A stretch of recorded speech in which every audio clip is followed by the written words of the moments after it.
Texas Hill Country, autumn of 1892. A woman with broken shoes and empty pockets stood on a courthouse step while men bid on her future like she was livestock. $3 was all it took for her life to change hands. But when the dying rancher who bought her whispered her given name, a name she'd never spoken aloud in that town, she understood that some debts are paid in ways the world can't see. Before we jump back in, tell us where you're tuning in from. And if this story touches you, make sure you're subscribed, because tomorrow I've saved something extra special for you. The town of Broken Creek sat in a valley where the limestone showed through the soil like old bone. October had stripped the leaves from the cottonwoods, leaving skeletal branches that clawed at a sky gone pale with the coming winter. Dust settled on everything, on the false-fronted buildings, on the wagon wheels, on the shoulders of men who had learned not to expect much from life, and got exactly what they expected. The courthouse steps were limestone too, worn smooth in the center from decades of boots.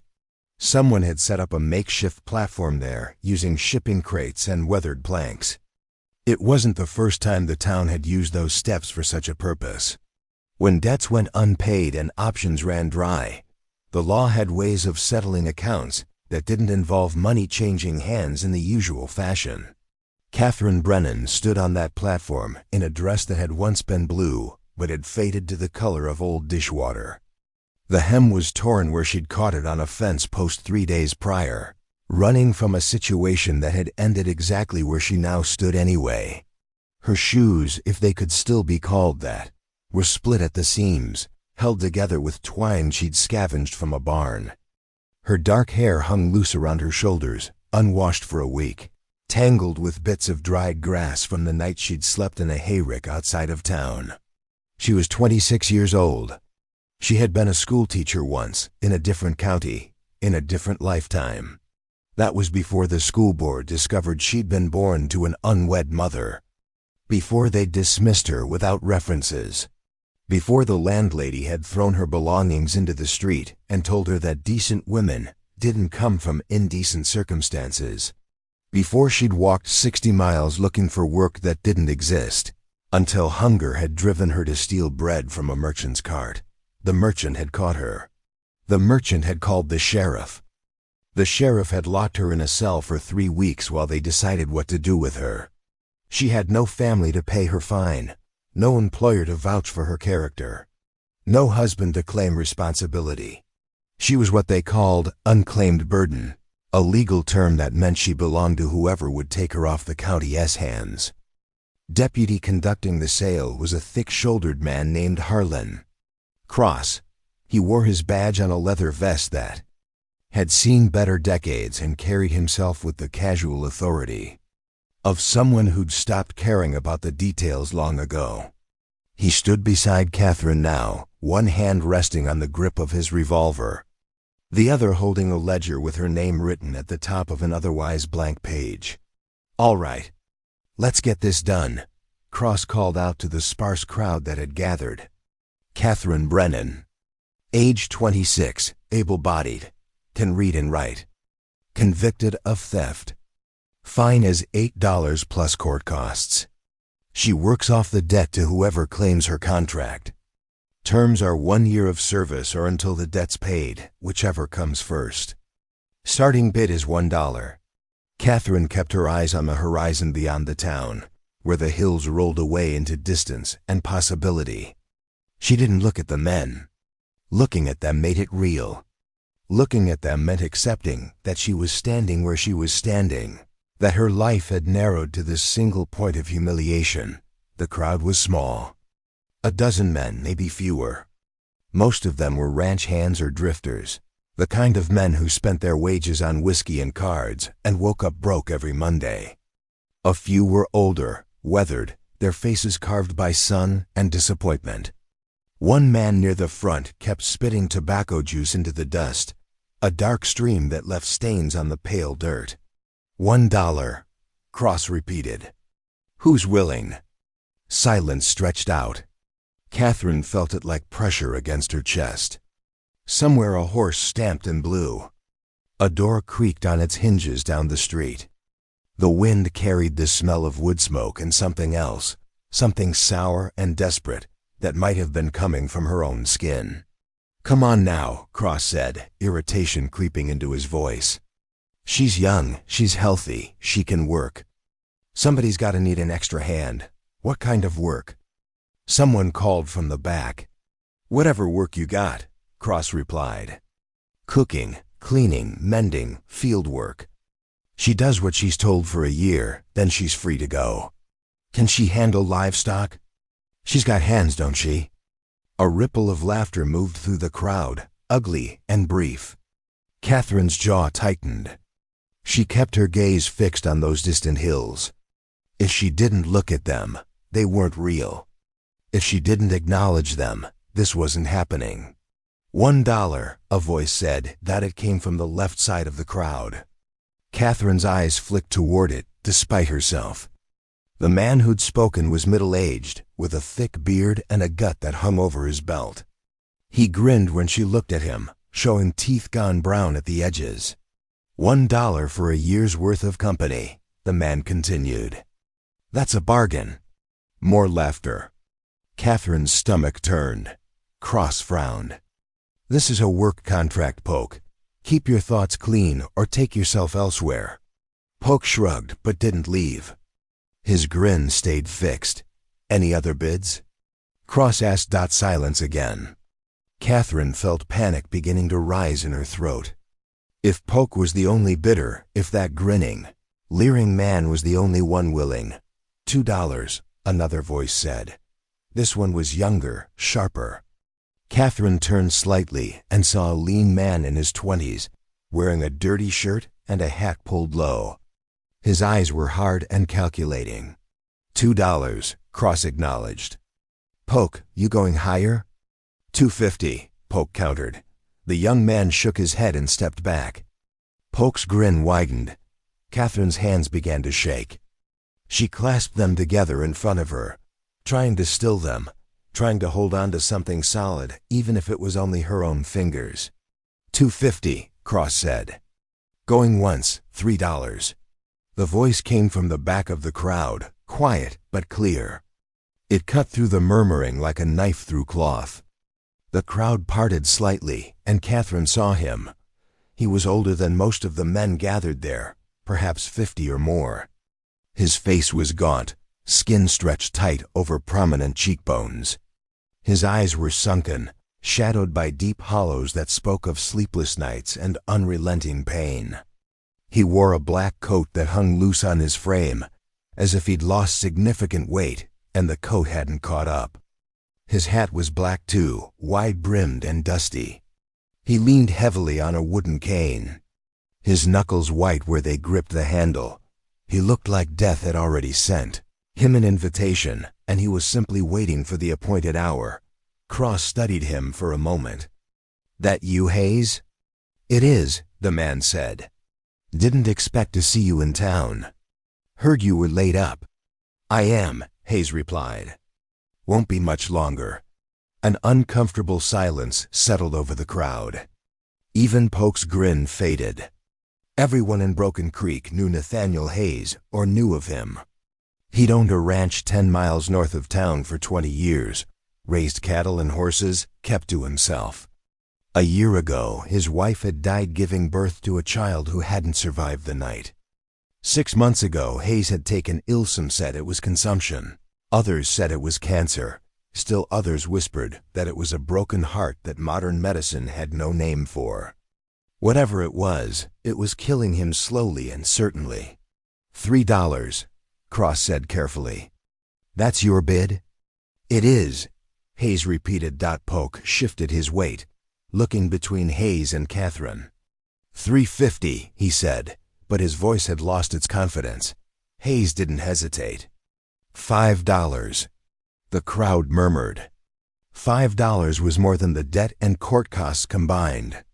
It was more than a woman's labor contract was worth by any practical measure. Cross raised his eyebrows. $5 is your bid, Mr. Hayes." "It is." Polk scowled but said nothing. He spat another stream of tobacco juice and turned away, pushing through the crowd toward the saloon. Any other bids? Cross called. No one spoke. $5 going once. Going twice. He paused, looking around one final time. Sold to Nathaniel Hayes for $5. Catherine's knees felt weak. She didn't know whether to feel relief or greater terror. The dying man had bought her. What did a dying man need with a servant he'd barely have time to use? Hayes moved forward slowly, each step clearly costing him effort. He climbed the courthouse steps with his cane tapping against stone.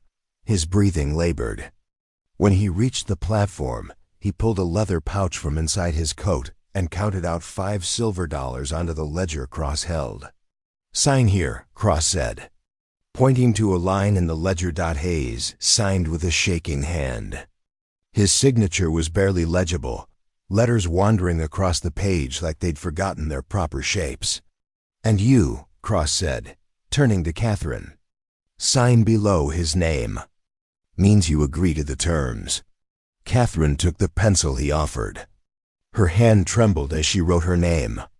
The pencil felt foreign, like she'd forgotten how to hold such things. When she finished, Cross closed the ledger with a decisive snap. "Contract's legal and binding," he announced. "She's yours for a year, Hayes, or until the debt's paid. You die before then, the contract transfers to your estate executor. Understood?" "Understood," Hayes said quietly. He turned to Catherine then, and for the first time their eyes met directly. His eyes were gray, she noticed. Gray like storm clouds, but not cold.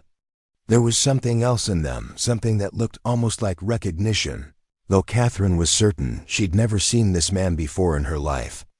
"Come along," he said gently. "We've got a ways to travel before dark."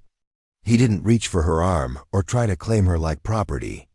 He simply turned and began making his way back down the steps, trusting that she would follow. Catherine hesitated for only a moment. Then she descended the steps behind him, her broken shoes scraping against stone. Her heart hammering in her chest with a mixture of fear and strange, inexplicable hope. Hayes had a wagon waiting on the street, hitched to a pair of tired-looking horses. The wagon bed was empty except for a few canvas-covered bundles and a water barrel. He moved to the driver's seat with great difficulty, using the wheel spokes to pull himself up. Catherine stood beside the wagon, uncertain. "Get in," Hayes said, not unkindly. "You can sit up here or in the back. Your choice." Catherine climbed onto the seat beside him. It felt safer somehow than riding alone in the back, though she couldn't have explained why. Hayes took up the reins with slow, deliberate movements. His hands shook constantly now, a fine tremor that never quite stopped. He clicked his tongue and the horses started forward, their hooves clopping against the packed dirt of the street. The wagon creaked and swayed. Catherine gripped the edge of the seat to steady herself. They left Broken Creek behind, passing the last houses and emerging onto open road. The landscape stretched out around them, rolling hills covered in dry grass, scattered stands of oak and mesquite, limestone outcroppings that thrust up through the earth like ancient monuments. The sky was vast and empty, blue fading to white at the edges where it met the land. For a long time neither of them spoke. The only sounds were the wagon wheels, the horses breathing, the wind moving through the grass. Catherine's mind raced with questions she didn't dare ask. Who was this man? What did he want from her? Why had he paid so much? What would happen when he died, as he surely would soon? Finally, Hayes broke the silence. His voice was soft, almost lost beneath the wind. "Your mother's name was Elizabeth," he said. Catherine's head snapped toward him, her eyes wide. "What? Elizabeth Brennan," Hayes continued, keeping his gaze on the road ahead. "She was born in Philadelphia. Came west when she was 19, looking for teaching work. She had dark hair like yours. Same eyes, too." Catherine's mouth went dry. "How do you—" "She taught school in San Angelo for 2 years, Hayes said. "That's where she met a man. A merchant passing through. He promised her things he had no intention of delivering. When she found herself with the child, he was long gone. Catherine couldn't speak, couldn't breathe. Her mother had never told her these things. Her mother had died when Catherine was 12, taking most of her past with her. Preparing and narrating this story took us a lot of time, so if you are enjoying it, subscribe to our channel. It means a lot to us. Now back to the story. She moved to a different county, Hayes continued. Changed her name slightly, called herself Mrs. Brennan to avoid questions. Raised you alone. Died of pneumonia when you were still young. How do you know this? Catherine whispered. Hayes was quiet for a moment, his jaw working as if he was deciding how much to say. When he spoke again, his voice was even softer. The merchant who left your mother, he said. That was my brother. Catherine stared at him, her mind struggling to process what she was hearing. His name was Daniel Hayes, the old man continued. He was my younger brother by 6 years. Wild and charming and utterly irresponsible. I spent half my life cleaning up his messes, paying his debts, apologizing to people he'd wronged. But I didn't know about your mother. I didn't know about you. Not until after Daniel died 3 years ago. He paused, his breathing labored, and Catherine could see the effort it took for him to keep talking. He left papers, Hayes said. Letters, receipts, records of everywhere he'd been and everyone he'd wronged. I found your mother's name there. Found the dates, the places. I tracked the records and found that Elizabeth Brennan had a daughter named Catherine. Found that Elizabeth had died and the daughter had moved away. I tried to find you after that. Sent letters to every county in Texas, but you'd moved around so much, teaching in different schools, never staying long. By the time I got a lead on where you were, you'd already moved again. Catherine's hands were trembling again, but for different reasons now. Why? She asked. Why were you looking for me? Hayes turned to look at her then, and in his gray eyes she saw something she hadn't expected. Sorrow. Deep, genuine sorrow. Because your blood, he said simply. Because my brother wronged your mother and left her to face the consequences alone. Because you've been carrying shame that was never yours to carry. And because... He paused, swallowing hard. Because I'm dying, Catherine. And before I go, I wanted to do the one decent thing my family line failed to do for 3 generations. He reached into his coat with a shaking hand and pulled out a folded piece of paper. He held it out to her. This is the deed to my ranch, he said. 2,300 acres, house, barn, livestock, water rights, everything. When I die, which won't be long now, it all goes to you. Free and clear. No debt, no obligation, no strings. Just a roof over your head and land to call your own. Catherine took the paper with numb fingers. She unfolded it and saw her own name written there in legal script. Catherine Ann Brennan. Heir and beneficiary. I don't understand, she whispered. You don't have to, Hayes said. Just accept that sometimes, after generations of wrong, somebody tries to make it right. Call it conscience. Call it atonement. He paused, then added softly, call it God's plan if you're inclined that way. I don't know what it is. I just know it's necessary. Catherine looked at the paper, then at the dying man beside her, then at the road stretching out ahead of them toward a future she couldn't have imagined an hour ago.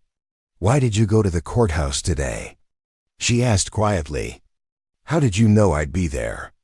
Hayes managed a faint smile. Got a telegram from the county sheriff 2 weeks ago. Said they had a woman in custody, no family, facing sale to pay her fine. Name was Catherine Brennan. I may be dying, but I can still read. He coughed, a wet, rattling sound that spoke of failing lungs. I've been waiting for you to turn up somewhere for 3 years, Catherine. I wasn't about to let you slip away again. The wagon rolled on. Ahead, the sun was beginning its descent toward the western hills, painting the sky in shades of amber and rose. And for the first time since her mother died 14 years ago, Catherine Brennan felt something that had been absent for so long. She'd almost forgotten what it felt like. She felt found. The Hayes Ranch appeared as the sun touched the horizon, materializing from the landscape like something that had always been there, patient and permanent. The house sat on a rise overlooking the valley where a creek cut through limestone and grass. It was built from native stone, gray and solid, with a wide porch that wrapped around two sides. The roof was tin, weathered to a dull silver that caught the last light of day. Behind the house stood a barn, equally substantial.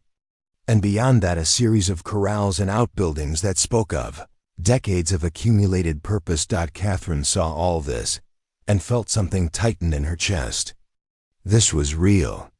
This place was real. Hayes guided the wagon up the long drive, wheels crunching over gravel mixed with caliche. The horses knew the way and needed little direction. When they reached the house, Hayes pulled them to a stop and sat for a moment, his hands still on the reins, his breathing harsh and uneven. "I'll need help," he said quietly, without shame or embarrassment. Just a fact. Catherine climbed down and came around to his side. Hayes leaned on her shoulder as he descended, his weight surprisingly light for a man of his frame. She could feel the bones of him through the coat, sharp and prominent. He smelled of camphor and something medicinal she couldn't name. He steadied himself with the cane and gestured toward the house. "Door's unlocked." "Always is." Catherine pushed the door open and stepped inside. The interior took her breath. It was clean. Obsessively, almost desperately clean. Every surface gleamed. The wooden floor showed no dust, no tracked dirt, no sign of neglect. The furniture, a settee, 2 chairs, a bookshelf, a writing desk, was arranged with careful precision. Curtains hung straight on their rods. Books stood in exact rows. On the mantel above the fireplace sat a collection of small items: a woman's hair comb, a pressed flower in a frame, a tintype photograph of a young woman with kind eyes and a gentle smile. "My wife," Hayes said from behind her, following her gaze. "Margaret." She kept things orderly. "I've tried to maintain it the way she would have wanted."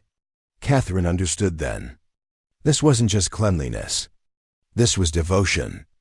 This was a man refusing to let go by holding onto every detail, every surface, every memory embedded in the arrangement of objects. "Kitchen's through there," Hayes said, pointing with his cane to a doorway on the right. "2 bedrooms down that hall. You'll take the one on the left. Mine's on the right. There's a washroom out back with a pump. Outhouse beyond the barn." He moved slowly to the settee and lowered himself onto it with great care, as if his body might shatter from the impact. When he was seated, he closed his eyes and breathed. Catherine stood in the center of the room, still holding the deed he'd given her, still trying to make sense of how her life had transformed in the span of a few hours. "Are you hungry?" she asked finally, because it was the only practical thing she could think to say. Hayes opened his eyes. "There's food in the larder. Smoked meat, cornmeal, beans, some dried apples. Help yourself. I meant for you," Catherine said. "I don't eat much anymore," Hayes replied. "Stomach won't hold it. But tea would be welcome if you're inclined to make some." Catherine found the kitchen through the doorway Hayes had indicated. It was as immaculate as the rest of the house. Copper pots hung from hooks on the wall, polished to a shine. The stove was a massive iron affair that dominated one corner, its surface gleaming blackly. Shelves held jars of preserved vegetables, sacks of flour and sugar. Tins labeled in neat handwriting: mint, chamomile, sage. She filled the kettle from a pitcher of water sitting on the counter and set it on the stove. The fire had died down, but coal still glowed underneath. She added kindling from a box beside the stove and watched the flames catch and grow. While the water heated, she explored the larder Hayes had mentioned. It was a small room off the kitchen, cool and dark, lined with shelves. She found everything he described and more. Jars of honey, sacks of potatoes and onions, strings of dried peppers hanging from the ceiling. Enough food to last months. Enough food for someone who'd been preparing for an eventuality he knew was coming. The kettle began to whistle. Catherine found the tea and a china cup with painted roses on it, Margaret's cup. She thought and prepared the tea carefully, letting it steep until the water turned the color of dark amber. She carried it into the front room on a small tray. Hayes hadn't moved. His eyes were closed again, his head resting against the back of the settee. For a moment Catherine thought he might have died right there, but then she saw his chest rise and fall, shallow but steady. "Mr. Hayes," she said softly. His eyes opened. When he saw the tea, something like gratitude passed across his face. He took the cup with both hands to steady it and sipped slowly. "It's good," he said. "Thank you." Catherine sat in one of the chairs across from him. The silence stretched between them, not uncomfortable but weighted with unasked questions. "How long?" Catherine asked finally. Hayes didn't pretend to misunderstand. "Doctor says maybe 2 months. Maybe less. There's a tumor." He touched his abdomen gently. "Started small. Isn't small anymore. Is there pain?" "Considerable." He took another sip of tea. "I have laudanum when it gets too bad. Helps some." Catherine looked around the immaculate room, at the books arranged just so, at the photograph of Margaret on the mantel. "Why not stay in town? Closer to the doctor?" "Because this is home," Hayes said simply. "This is where Margaret and I built our life. This is where she died. This is where I'll die too." He paused. "And now this is where you'll live after I'm gone." The weight of that statement settled over Catherine like a blanket. "I still don't understand why," she said quietly. "Your brother wronged my mother, yes.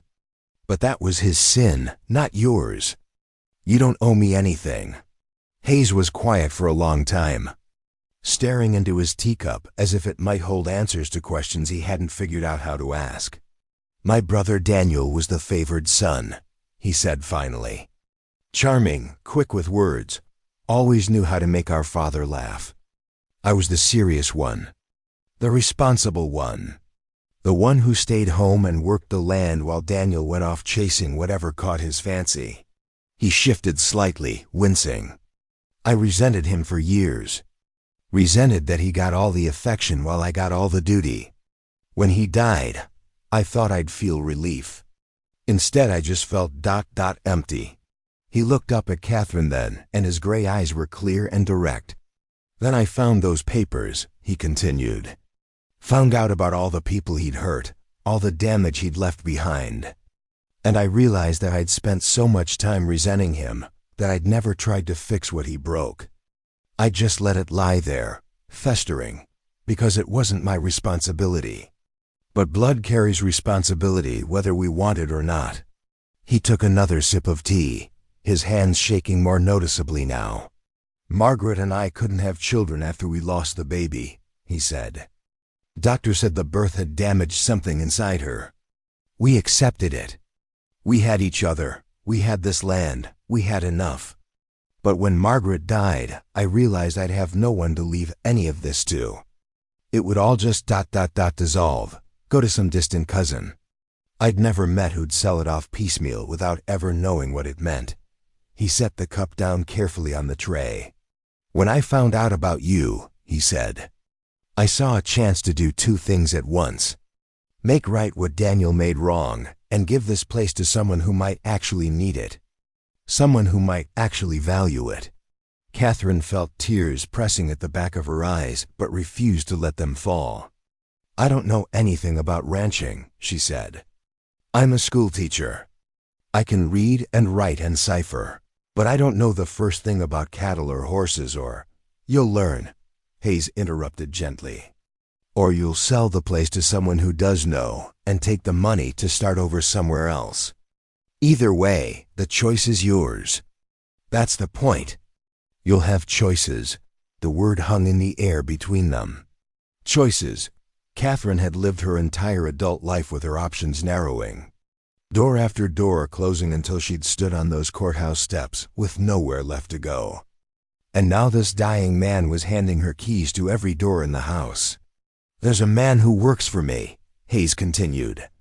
"Samuel Porter. Lives with his wife in a cabin about a mile east of here. He manages the cattle, handles the heavy work.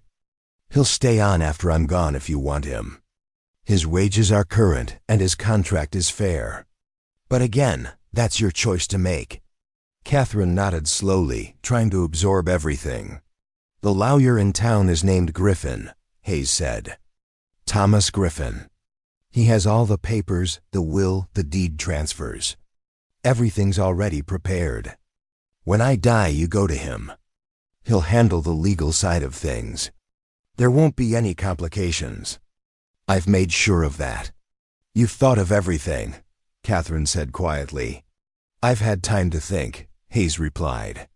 "Not much else to do when you're dying except think and try to make peace with how you've spent your years." He stood then, slowly and with great effort, using the cane to push himself upright. "I'm tired," he said. "I need to lie down. If you need anything, it's yours to take. This is your home now, Catherine. Start getting used to it." He moved toward the hallway, each step measured and painful to watch. At the doorway he paused and looked back. "One more thing," he said. "There's a Bible in the desk drawer. Margaret's Bible. She marked passages she thought were important. You might find some of them comforting. Or you might not. Either way, it's there if you want it." Then he disappeared down the hall, leaving Catherine alone in the spotless front room of a house that now belonged to her, holding an empty teacup and a future she couldn't have imagined when the sun rose that morning.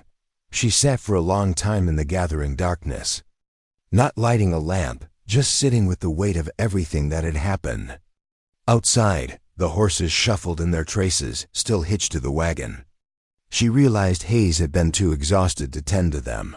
Catherine rose and went outside. The evening air was cool and carried the scent of sage and dry grass. Stars were beginning to emerge in the darkening sky, more stars than she'd ever seen, unobscured by town lights or smoke. The sky looked infinite. She unhitched the horses, working slowly because she wasn't entirely sure what she was doing, relying on common sense and observation. The horses were patient with her fumbling. She led them to the barn, found stalls already prepared with fresh straw, and settled them in. There was grain in a barrel near the door. She measured out what seemed reasonable and poured it into their feed boxes. The barn smelled of hay and leather and animal warmth. It was a good smell, honest and solid. Catherine stood in the doorway looking back at the house. At the window, where a faint glow suggested Hayes had managed to light a lamp in his room.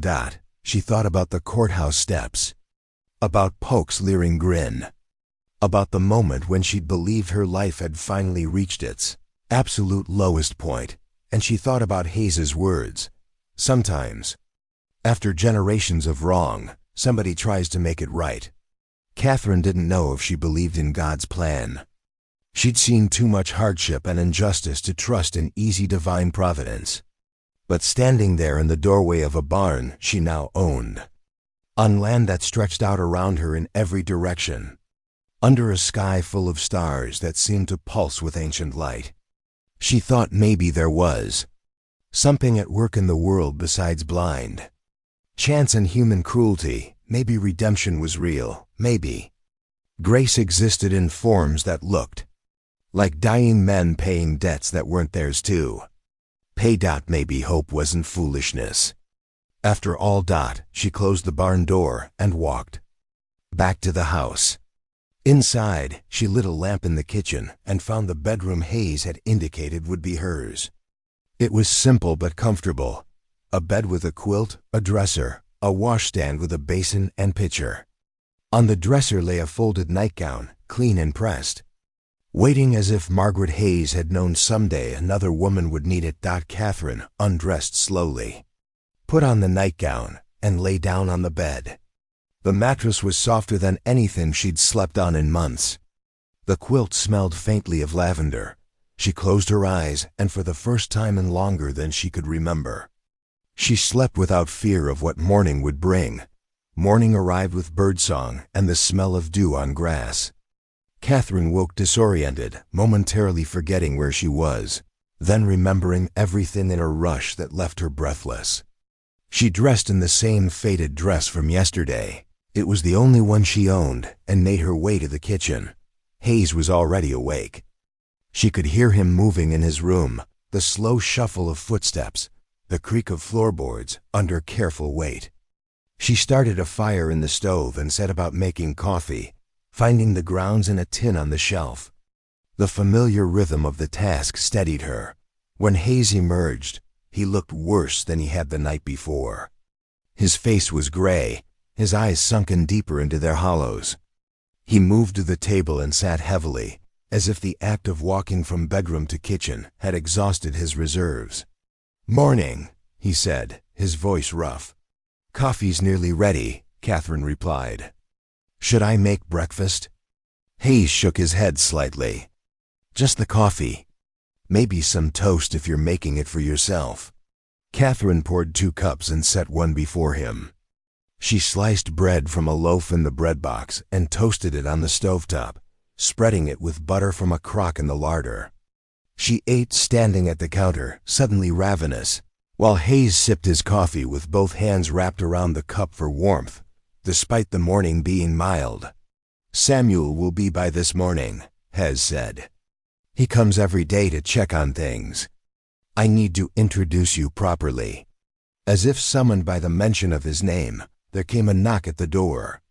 Catherine opened it to find a man in his 40s standing on the porch, hat in hand. He was stocky and weather-beaten, with a thick mustache and eyes that had seen enough of life to be cautious about strangers. "Morning, Mr. Hayes," he called past Catherine into the house. "Come in." "Samuel," Hayes said. The man entered, nodding politely to Catherine as he passed. He took up a position near the doorway, not quite entering the room fully, as if uncertain of his welcome. "Samuel Porter, this is Catherine Brennan," Hayes said. "She be taking over the ranch when I'm gone." "Catherine, Samuel's been working this land for 8 years. Knows every acre better than I do at this point." Samuel's eyebrows rose slightly at the word "taking over," but he recovered quickly and extended his hand. "Pleased to meet you, ma'am." Catherine shook his hand. His grip was firm, calloused, the hand of someone who worked with rope and leather and iron every day. "Mr. Porter." "Just Samuel, ma'am." "Everybody calls me Samuel." Hayes gestured for Samuel to sit, which he did, perching on the edge of a chair as if ready to bolt at any moment. Catherine refilled Hayes's coffee and poured a cup for Samuel without asking. He accepted it with a nod of thanks. "I've explained to Catherine that you manage the herd and handle the heavy work," Hayes said. "I'd like you to show her around today. Explain how things operate. She need to understand the ranch if she's going to run it." Samuel's eyes flicked to Catherine, reassessing. "Run it by herself?" "That's the plan," Hayes said. "Unless she decides to sell, which is her right. But either way, she needs to know what she's got." Samuel nodded slowly. "All right then. We can start after I check the west pasture fence. Had some posts leaning yesterday." "Take Catherine with you," Hayes said. "Let her see the property lines." Samuel looked at Catherine's thin shoes and faded dress, clearly calculating how much use she'd be in rough country. But he said only, "You got boots, ma'am?" "No," Catherine admitted. "We'll stop by my cabin first," Samuel said. "My wife Clara might have something that'll fit. Can't go traipsing around ranch land in those." Hayes reached into his pocket and withdrew several bills. "Take this to Pritchard's store next time you're in town. Get her what she needs. Boots, work clothes, whatever's practical. Samuel took the money and tucked it into his shirt pocket. "Yes, sir." They finished their coffee in silence, then Samuel stood. "Ready when you are, ma'am." Catherine glanced at Hayes, who nodded encouragingly. She followed Samuel out into the morning light. Samuel's cabin sat in a grove of live oaks about a mile east, just as Hayes had said. It was smaller than the main house but well maintained, with a vegetable garden out front and chickens scratching in a fenced yard. A woman emerged as they approached, wiping her hands on her apron. "Clara, this is Miss Catherine Brennan," Samuel said. "Mr. Hayes's heir. She needs boots if you've got any that'll fit." Clara Porter was a thin woman with sharp eyes and capable hands. She looked Catherine up and down with the quick assessment of someone used to making do with limited resources. "Come inside," she said. "I've got a pair that might work." The cabin's interior was simple but comfortable. Clara led Catherine to a trunk at the foot of the bed and rummaged through it, pulling out a pair of worn leather boots. "These were mine before I got the new ones," she said. "Try them." Catherine sat on the bed and pulled on the boots. They were slightly too large but would work with thick socks. "They're perfect," she said. "Thank you." "Keep them," Clara said. "I don't need them anymore." She paused, then added carefully, "Mr. Hayes is a good man. He and Miss Margaret were kind to us when we first came here with nothing. Whatever he's planned for you, I expect it's decent." "He's giving me the ranch," Catherine said quietly, still hardly believing it herself. Clara's eyebrows rose. "The whole thing?" "When he passes." Clara absorbed this information with the same cautious assessment she'd applied to Catherine's shoe size. "Well then," she said finally, "I suppose Samuel and I will be working for you soon enough. I hope you'll keep us on." Mr. Hayes said Samuel's contract is fair and current. "I see no reason to change that." Relief flickered across Clara's face. "Good. That's good to hear." They returned outside where Samuel was waiting with 2 horses saddled and ready. He helped Catherine mount, showing her where to place her feet and how to hold the reins. The horse was a patient mare named Rosie, who seemed accustomed to inexperienced riders. They rode out across the property, Samuel pointing out landmarks and boundaries. "That line of trees marks the creek," he said. "Water runs year-round, even in drought. That's rare in this country. Makes the land valuable." He showed her the western pasture where cattle grazed, about 40 heads scattered across rolling hills. "We run a small operation," he explained. "Hayes used to have more, but he's been selling off the herd as he's gotten sicker. Didn't want to leave you with more than you could handle."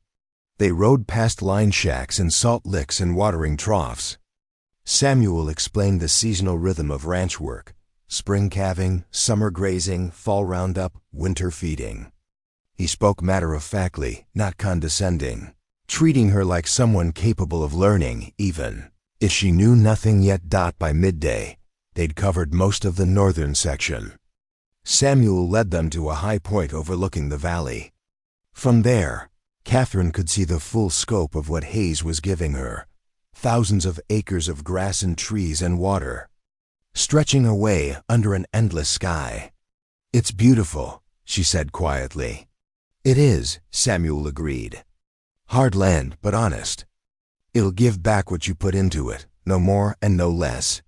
They ate a simple lunch. Clara had packed bread and cheese and dried apples, sitting on rocks while the horses grazed nearby. Samuel told her about his life before coming to the ranch: failed crops in Kansas, a bank foreclosure, months of wandering looking for work until Hayes had hired him sight unseen, based on a letter of introduction from a mutual acquaintance. "Mr. Hayes gave me a chance when nobody else would," Samuel said. "I've tried to earn that faith every day since." "How long has he been sick?" Catherine asked. "About 6 months that it was obvious. Before that he was just slowing down. After Miss Margaret died, something went out of him. Like he didn't see the point in fighting anymore." They rode back in the afternoon.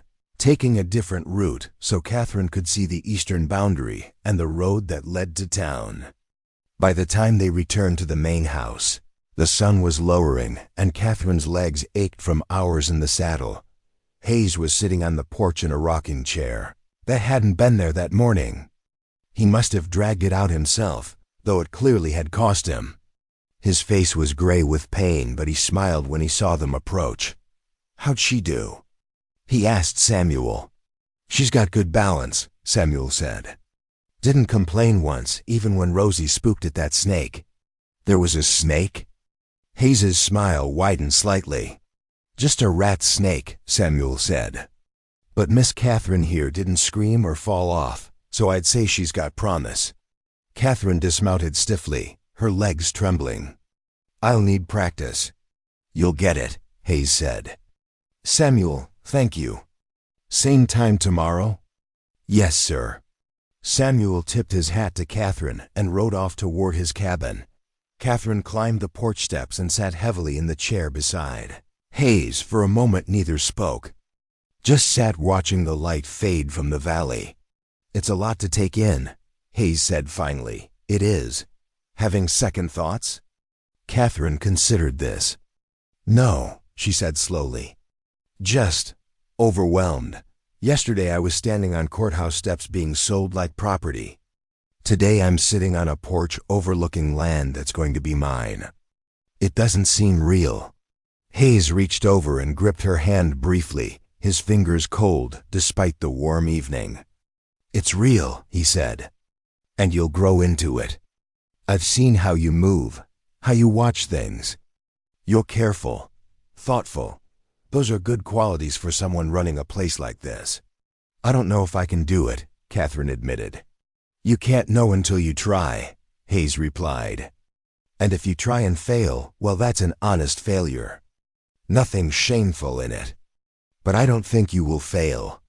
I think you've been surviving impossible things your whole life. Running a ranch might actually be easier than what you've already done." Catherine thought about that. About the years of moving from town to town, always one step ahead of her mother's reputation. About standing in front of classrooms full of children who didn't know she was illegitimate, pretending she belonged.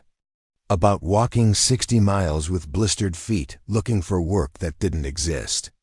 About standing on those courthouse steps waiting to be claimed by whoever had the money. Maybe Hayes was right. Maybe surviving had been the hardest part. Maybe everything else was just details. "Will you teach me?" she asked.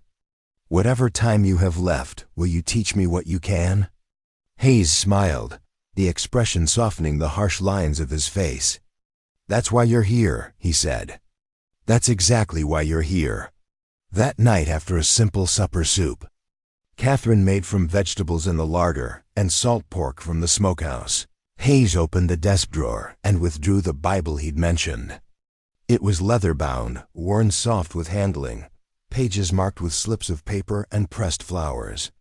"Margaret marked the passages that spoke to her," he said, handing it to Catherine. "Some of them might speak to you too." Catherine opened it carefully. On the inside cover, written in elegant script, was Margaret's name and a date. Christmas 1871. The pages were filled with underlined verses and marginal notes in the same delicate handwriting. One passage near the middle of the book had been marked with a purple ribbon. Catherine read it aloud. "For I know the plans I have for you, declares the Lord. Plans to prosper you and not to harm you. Plans to give you hope and a future." Hayes was quiet for a moment. When he spoke, his voice was soft. "Margaret marked that 3 days before she died. I didn't find it until weeks later. I like to think she knew something I didn't. That she understood this was all heading somewhere, even if I couldn't see it." Catherine closed the Bible gently and held it in her lap. She wasn't sure she believed in divine plans or heavenly intentions. But she believed in Margaret Hayes marking passages that gave her hope in the face of death. And she believed in Nathaniel Hayes, spending his last months trying to right his brother's wrongs. Maybe that was enough. Maybe faith wasn't about certainty. Maybe it was just about the willingness to believe that kindness existed, that redemption was possible. That hope had a future even when you couldn't see the shape of it yet. Outside, the night insects sang their ancient songs. Inside, a dying man and a rescued woman sat in lamplight. Reading words meant to comfort the afflicted Dot, and somewhere in the space between them, something like family began to take root. The weeks unfolded in a rhythm Catherine had never known before. She rose with the sun, made coffee, checked on Hayes, who grew frailer by the day. She worked alongside Samuel, learning to mend fence, to recognize sick cattle, to read weather in the behavior of birds and the smell of wind. Her hands developed calluses. Her shoulders grew stronger. The boots Clara had given her molded to her feet until they felt like extensions of her own body. Hayes taught her what he could from the porch where he spent most afternoons now, too weak to venture far from the house. He explained water rights and land boundaries, which neighbors could be trusted and which required careful watching. He showed her account ledgers going back 20 years, teaching her to track expenses and income, to understand the mathematics of survival in a country that gave grudgingly.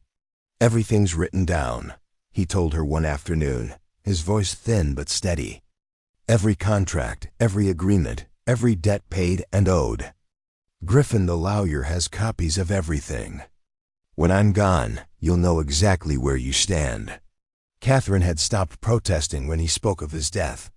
It was coming, visible and certain as winter.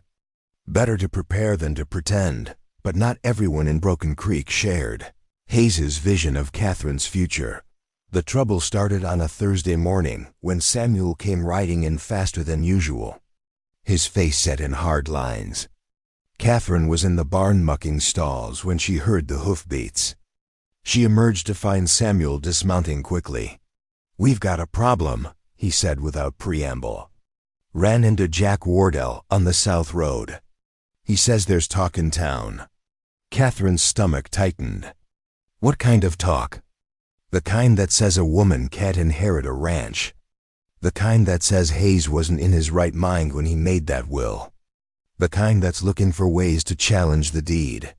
Hayes appeared in the doorway of the house, leaning heavily on his cane. His face was gray, but his eyes were sharp. "Wardell running his mouth again?" "Not just him," Samuel said. "Sounds like there's a few stirring the pot. Polk's one of them." Catherine's blood went cold at the name. Polk, the man who'd bid on her at the auction. The man whose grin had promised nothing good. Hayes steadied himself against the doorframe. "What are they saying specifically?" Samuel glanced at Catherine, clearly uncomfortable. "They're saying she's not really your niece. That you made that up to make the inheritance look proper. They're saying she's just some woman you bought at auction, and that the whole thing is a sham to keep the property from going where it should." "And where do they think it should go?" Hayes's voice was cold. "To your brother's other kin, if any can be found. Or to be auctioned off for debts they claim you owe but haven't paid." "I don't owe anybody anything," Hayes said flatly. "Every debt I have is documented and current." "They're fishing." "They're doing more than fishing," Samuel said. "Wardell mentioned getting the county judge involved. Said there's precedent for overturning wills when the beneficiary isn't a legitimate family." Hayes pushed away from the doorframe and moved slowly down the porch steps, each one clearly costing him. "Then we'll show them the proof. Catherine, go inside. Top drawer of my desk, there's a leather folder. Bring it here." Catherine hurried inside and found the folder. It was thick with papers, all neatly organized. She brought it back to Hayes, who took it and opened it carefully. "Everything's here," he said, pulling out documents. Birth records for Elizabeth Brennan. Records of Daniel Hayes's travels matching the dates. Letters Daniel wrote mentioning a woman in San Angelo. The timeline that proves Catherine is his daughter, which makes her my niece by blood. Griffin helped me gather all of it. It's ironclad. Legal on paper, Samuel said. But you know how some folks are. They don't care about the paper if they've decided they don't like the outcome. Hayes's jaw tightened. Then we'll make them care. Samuel, ride to town and fetch Griffin. Tell him I need him here today. Tell him it's urgent. Samuel mounted and rode off at a gallop. Hayes turned to Catherine, and she saw something in his face she hadn't seen before. Not just illness, but anger. Protective anger. "This is my fault," he said. "I should have anticipated this. Should have made the proof more public. I was so focused on finding you and getting things settled that I didn't think about small-minded men with nothing better to do than tear down what they can't have. It's not your fault," Catherine said quietly. "People like Polk don't need reasons. They just need targets." Hayes looked at her for a long moment. "You've dealt with this before. People challenging your right to exist, to take up space, to have anything good." It wasn't a question, but Catherine nodded anyway. "My whole life." "Well, it stops here," Hayes said with quiet ferocity. "You're not going to lose this place because a handful of bitter men can't stand seeing a woman get what she's owed. I'll make sure of that if it's the last thing I do." He turned and walked back into the house, moving with purpose despite his weakness. Catherine followed and found him at his desk, pulling out more papers, organizing documents with shaking hands.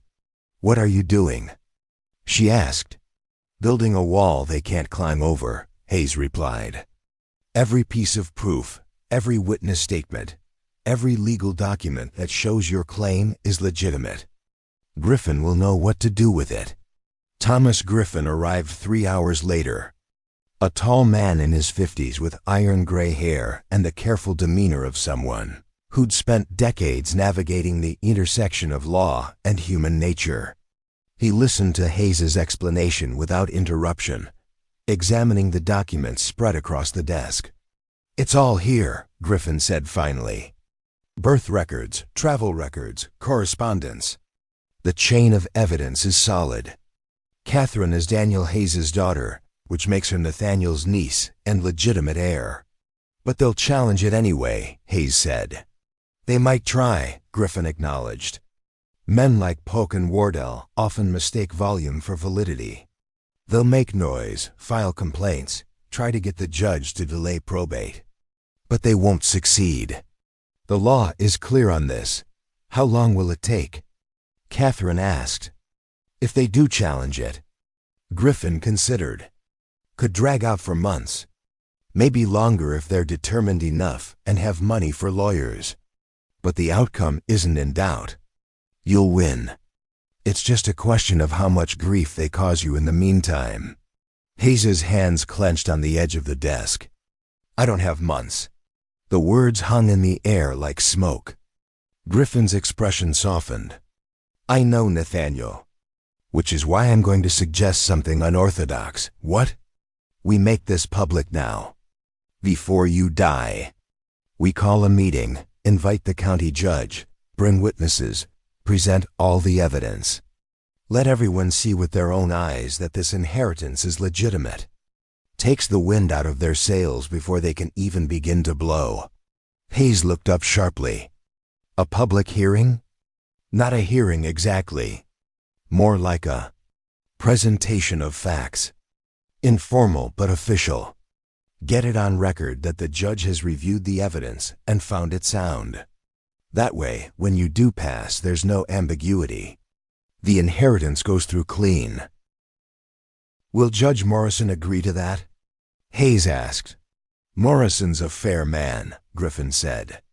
"He doesn't like his time wasted with frivolous challenges. If we can show him the evidence is solid, he'll make it official.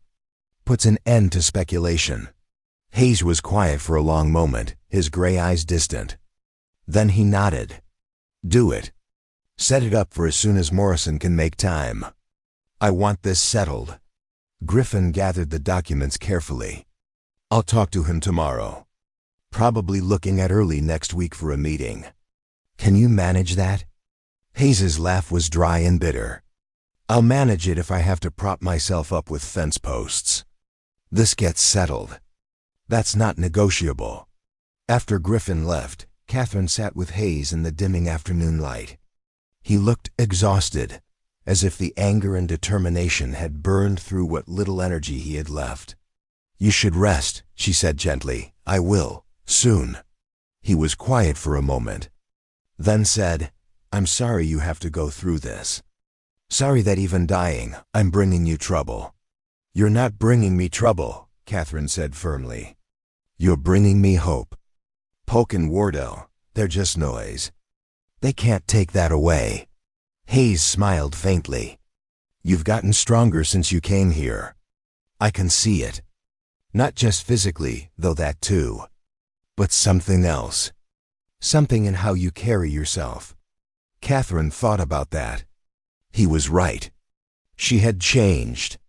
The woman who'd stood on the courthouse steps 3 weeks ago had been broken, defeated, resigned to whatever fate handed her.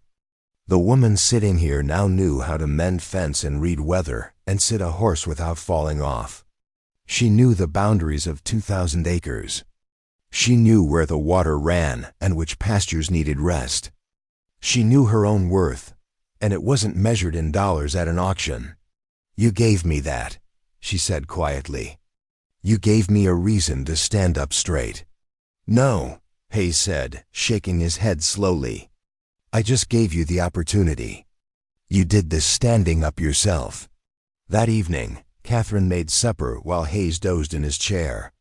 She'd learned to cook on the massive iron stove, had learned which pots heated evenly and which burned everything on the bottom. She made stew from beef Samuel had butchered that morning, potatoes and carrots from the root cellar, herbs from Clara's garden. The smells filled the kitchen, warm and alive. When the food was ready, Hayes woke and came to the table without being called. He ate more than usual, perhaps drawing strength from anger or determination, or simply from knowing there were still battles to fight. After supper, they sat on the porch as had become their habit. The stars emerged one by one, brilliant in the clear air. Somewhere in the valley a coyote called, high and lonesome. The sound should have been eerie, but somehow wasn't. It was just part of the night's conversation. The land speaking in its own language. "Whatever happens at that meeting," Hayes said into the darkness, "I want you to remember something. You belong here. Not because I say so, not because some judge rules it, but because this land has already claimed you. I see how you look at it. Like you're memorizing it. Like you're making it yours in your bones. That's not something that can be taken away by small men with loud voices." Catherine felt tears threaten but blinked them back. "I'll remember. Good." Hayes was quiet for a moment, then added, "Margaret would have liked you. She always said this place needed someone who understood what it meant to fight for your right to exist. She fought that fight herself, in her own way. Came from a family that didn't approve of her marrying a rancher. They wanted her to marry money, to stay in the city. She chose otherwise. Chose this."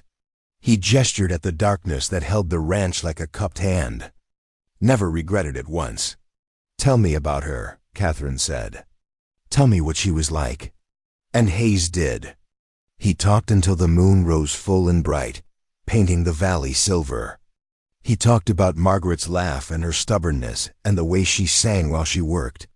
He talked about the garden she'd planted and the chickens she'd raised and the way she could read weather better than any farmer he'd ever known.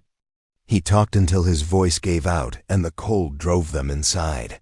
But before they parted for the night, he gripped Catherine's hand one more time. "You'll win," he said. "At that meeting, in the weeks after I'm gone, against every challenge they throw at you. You'll win because you already have. You just don't know it yet."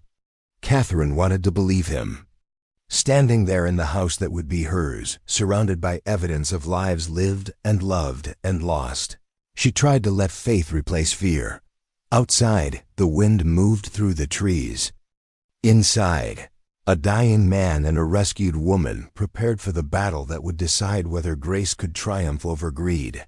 And somewhere in the space, between law and justice, between inheritance and earned right, Catherine Brennan began to understand that some fights are won not by strength, but by simply refusing to disappear. The meeting was set for Tuesday afternoon at the Broken Creek Courthouse, the same building where Catherine had stood in chains a month before. The irony wasn't lost on her as she helped Hayes into the wagon that morning. He'd insisted on wearing his best suit, black wool that now hung on his wasted frame like a tent. His hands shook so badly that Catherine had to help him with the buttons.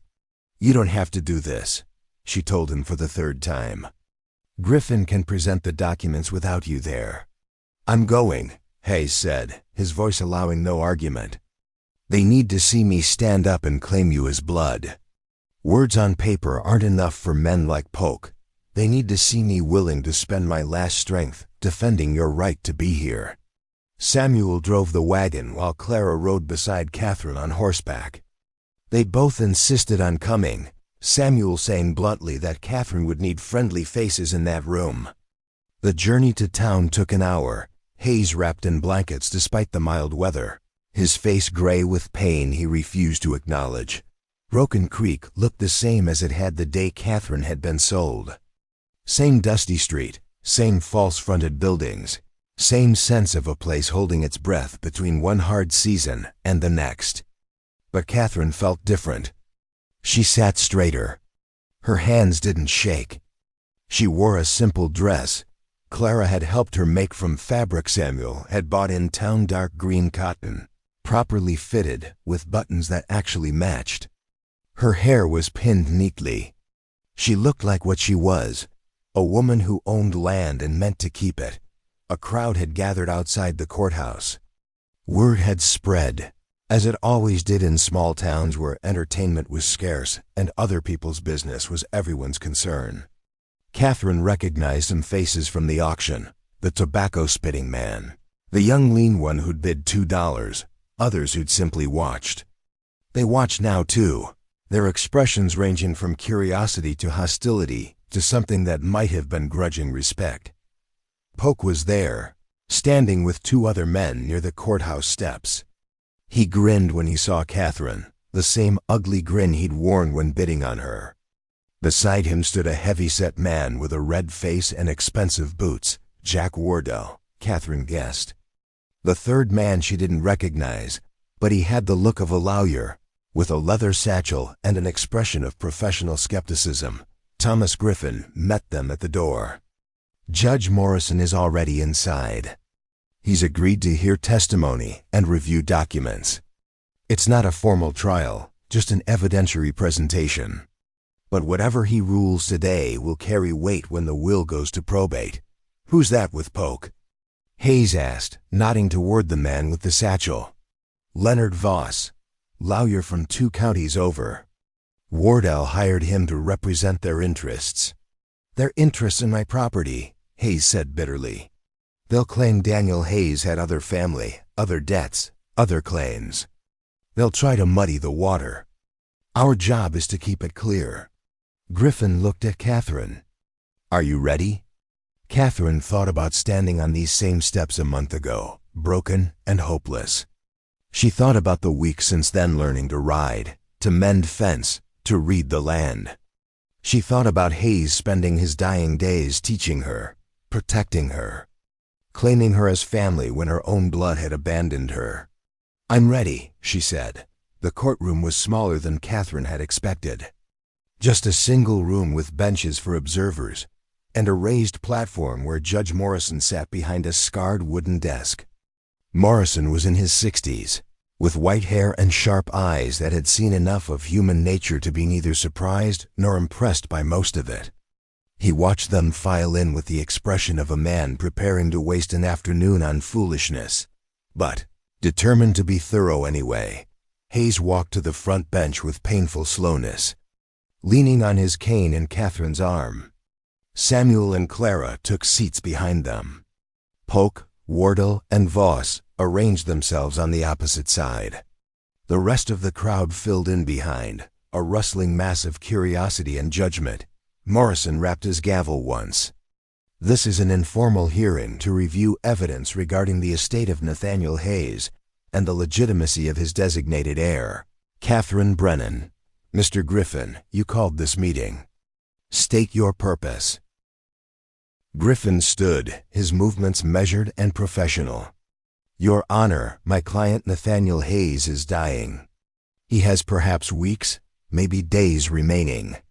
Before he passes, he wants to establish beyond any doubt that Catherine Brennan is his legitimate heir, his brother's daughter, and the rightful inheritor of his property. We have extensive documentation proving this claim.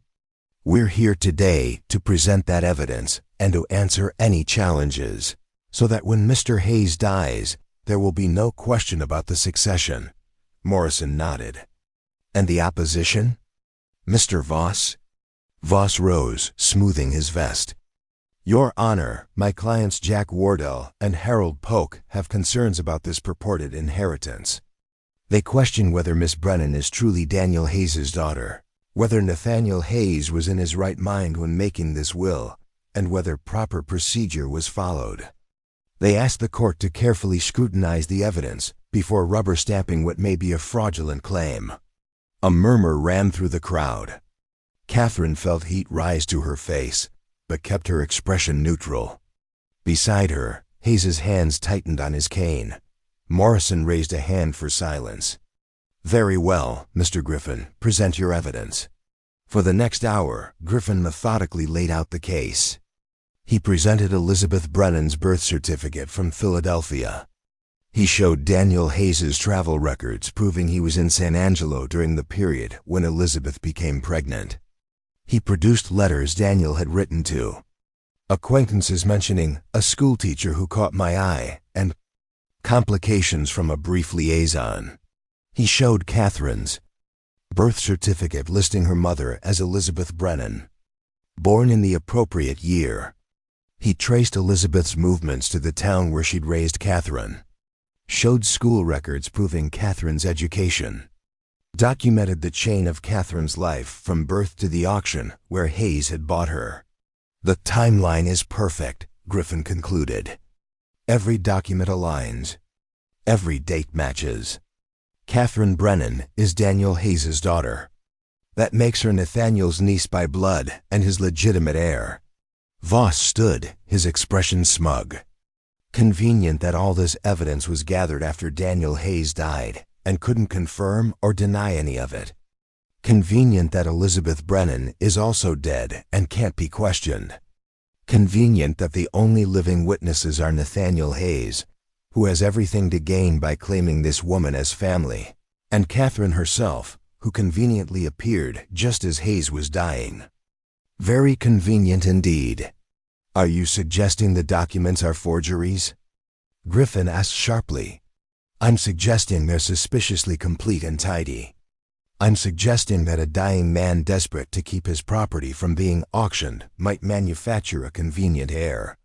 I'm suggesting that this woman, he gestured dismissively at Catherine, was bought at auction like livestock and is now being dressed up as a respectable heiress. The crowd murmured louder. Catherine felt every eye on her. She wanted to shrink, to hide, to disappear. But then she felt Hayes's hand find hers, cold and shaking, but firm. She squeezed back. Morrison's voice cut through the noise. That's quite an accusation, Mr. Voss. Do you have evidence of forgery? I have questions, Your Honor. Questions about why a man with no known family suddenly discovers a niece just as death approaches. Questions about why he paid $5 to buy her at auction if she was truly his brother's daughter. Wouldn't a man simply claim his niece?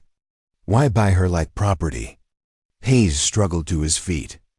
Griffin tried to stop him, but Hayes shook him off. He stood trembling, gripping his cane with both hands, his voice rough but carrying. I bought her because she was about to be sold to Harold Polk, he said, and his voice cut through the room like a knife. I bought her because in this county, in this moment, that was the only way to get her out of that courthouse and away from men who would have used her and broken her.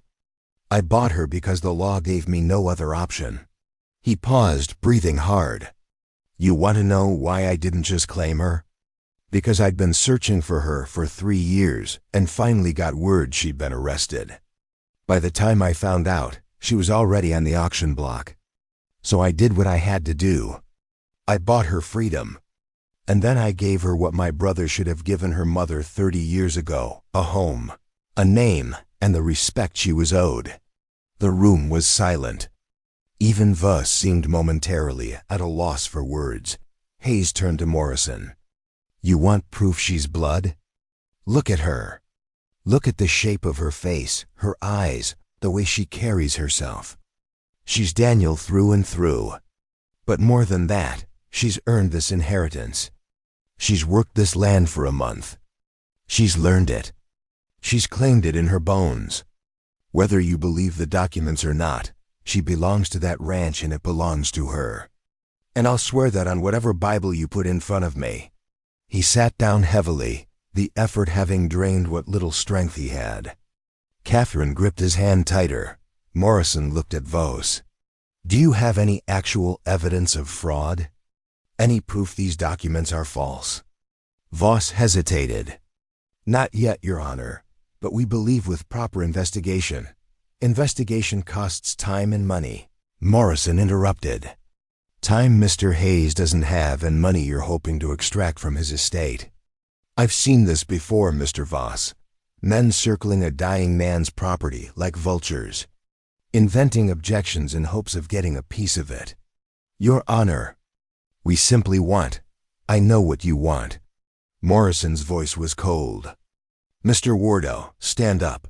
Wardell rose, his red face even redder. What's your claim to the Hayes property? Morrison asked.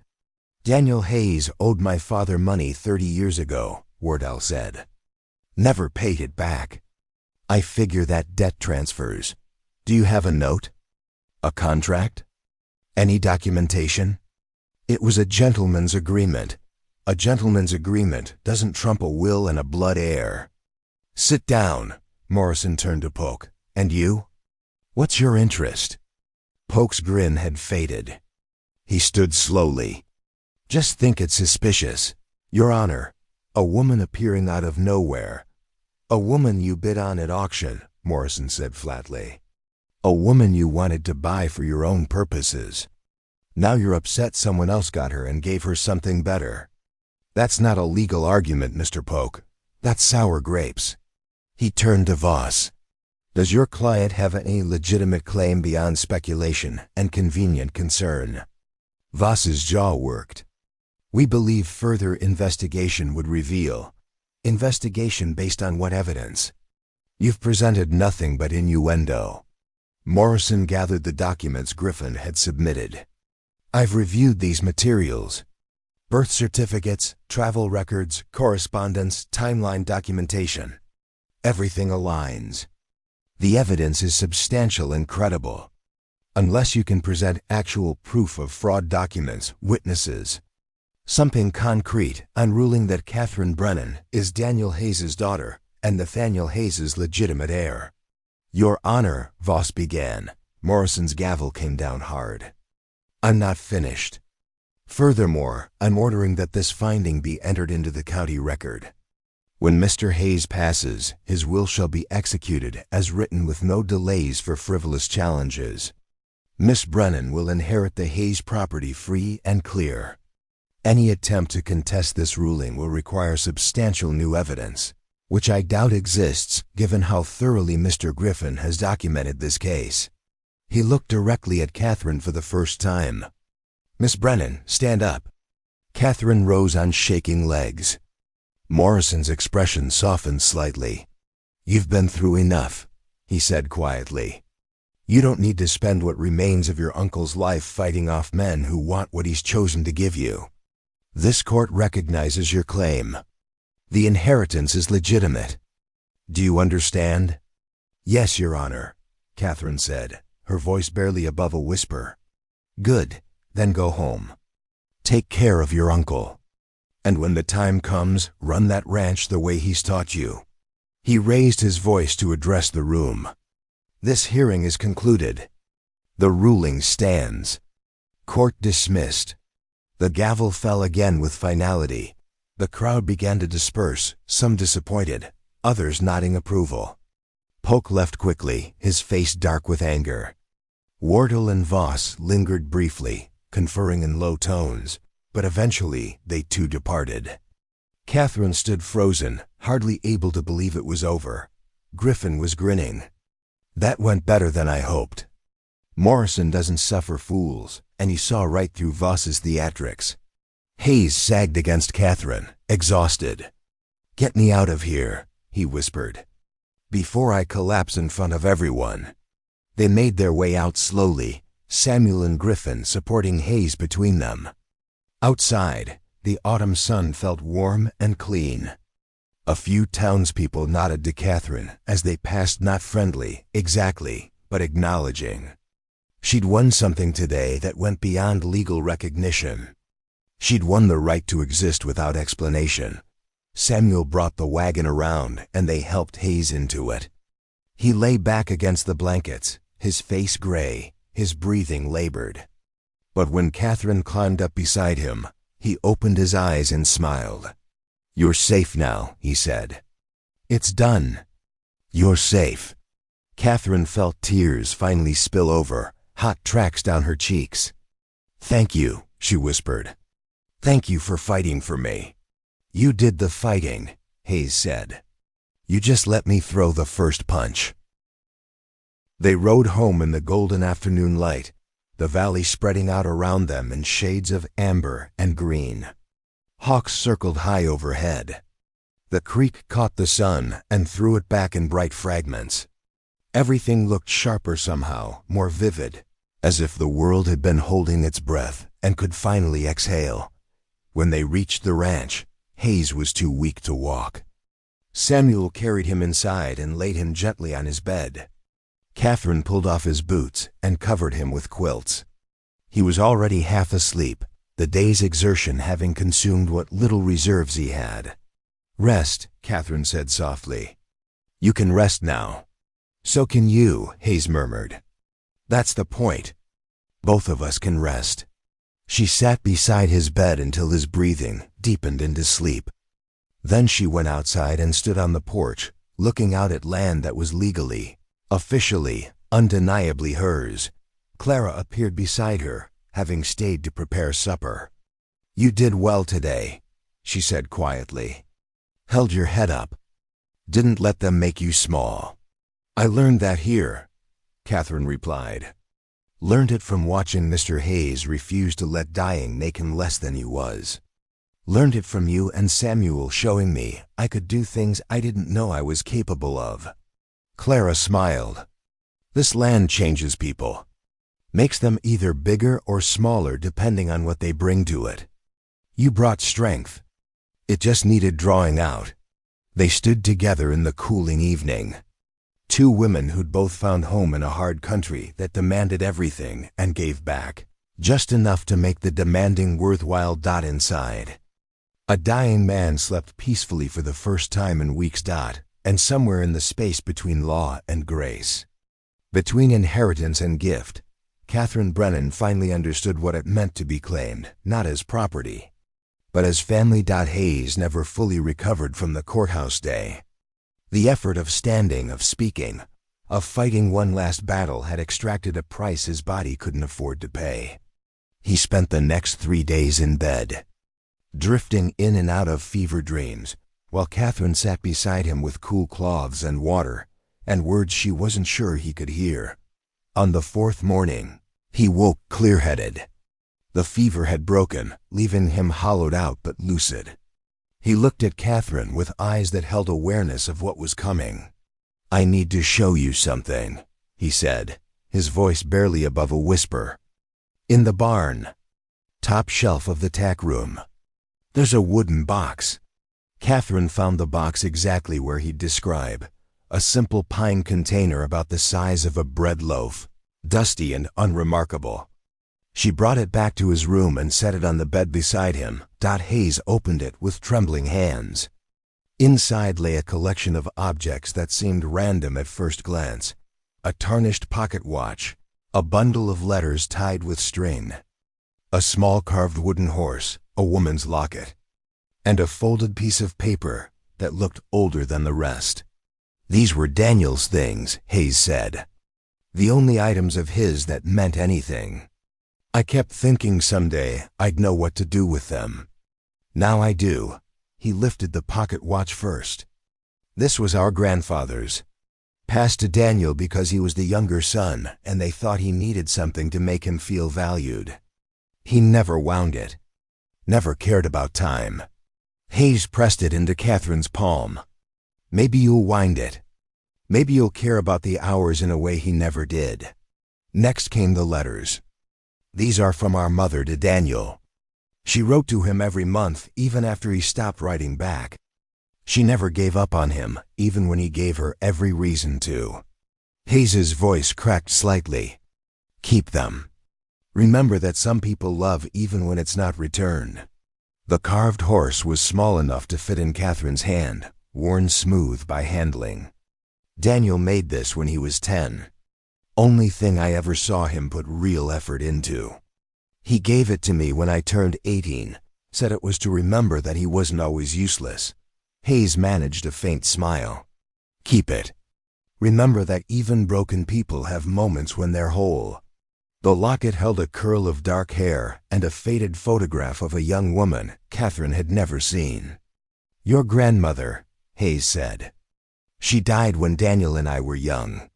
He kept this always. Said it was the only thing that reminded him where he came from. He closed Catherine's fingers around it. Now you know where you came from too. Finally, Hayes unfolded the old paper. It was a child's drawing. Crude but earnest two stick figures holding hands under a lopsided sun. Words scrawled at the bottom in uneven letters, Nathaniel and Daniel. Brothers forever. I drew this when I was 6, Hayes said quietly. After our mother died and our father started drinking. Daniel was 4. He was scared all the time. I told him we'd always be brothers, always take care of each other. I drew this to prove it. His eyes were wet now. I failed him, Catherine. I got so caught up in being the responsible one, in resenting what he was, that I forgot to just be his brother. By the time I remembered, he was gone. Catherine carefully took the drawing. You didn't fail him, she said. You're taking care of his daughter. You're giving her everything he should have given. That's not failure. That's redemption. Hayes was quiet for a long moment. Maybe, he said finally. Or maybe it's just what comes after failure. The thing you do when you can't undo what's been done, but you can still do something. He closed the empty box. Those things are yours now. They're your history, your blood, your belonging. Daniel may not have given them to you himself, but I'm giving them in his place. May they mean more to you than they did to him. Catherine gathered the objects carefully, feeling their weight not just as things but as connections to people she'd never known, but was somehow part of. Thank you, she whispered. Don't thank me yet, Hayes said with a trace of his old humor. I've got more to say, and I need you to listen without arguing. He gestured for her to sit. She pulled the chair close to his bedside. When I die, he began, and Catherine started to protest, but he raised a hand to stop her. When I die, and it's coming, Catherine, we both know it, you're going to feel lost. You're going to wonder if you can do this alone. You're going to have moments when you want to sell everything and run somewhere easier. I'm telling you now, don't. His gray eyes held hers with fierce intensity. This land is hard. It asks everything from you. Some years it gives back generously, and other years it takes more than seems fair. But it's honest land. It doesn't lie. It doesn't promise what it can't deliver. And if you work it with respect, if you learn its rhythms and listen to what it tells you, it will hold you up. It will be the thing that saves you when everything else fails. He paused to catch his breath. Samuel and Clara will help you. They're good people. Trust them. Pay them fairly. Treat them like the partners they are, not like hired hands. They'll stand by you if you stand by them. I will, Catherine promised. And the town, has continued. Most folks in Broken Creek are decent underneath the rough exterior. They'll test you, especially the men who aren't used to women owning property. Stand your ground. Be fair but firm. Don't apologize for taking up space. You've earned every inch of this land, and if they can't see that, that's their blindness, not your failing. He reached out and gripped her hand with surprising strength. Most important, don't let anyone make you small again. You stood on those courthouse steps because the world tried to reduce you to something that could be bought and sold.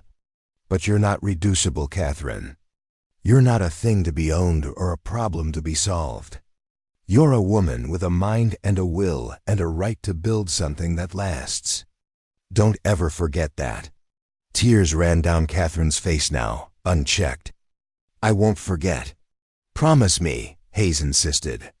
Promise me you'll fight for this life the way I fought for you to have it.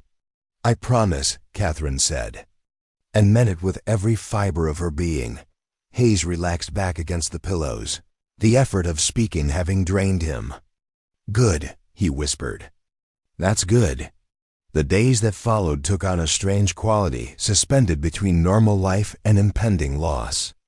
Catherine managed the ranch with Samuel's help, checking cattle and mending fence, and doing all the work that land demands regardless of human grief.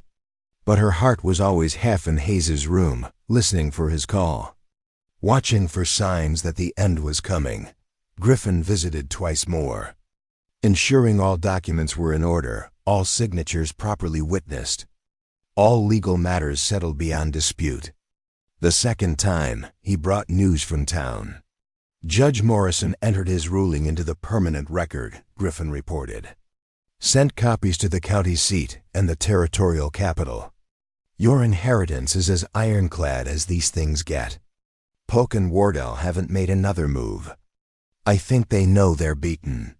Hayes, propped up on pillows and looking more ghost than man, managed to smile. Good, let them choke on it.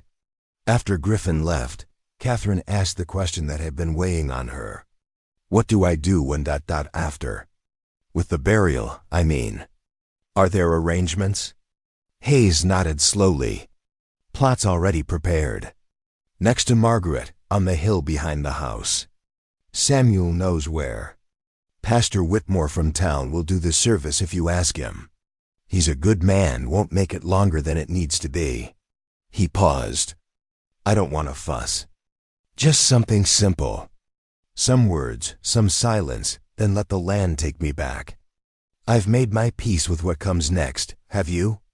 Catherine asked quietly. Made peace? Hayes considered this. As much as any man can, I suppose. I believe Margaret's waiting somewhere on the other side. I believe I'll see her again.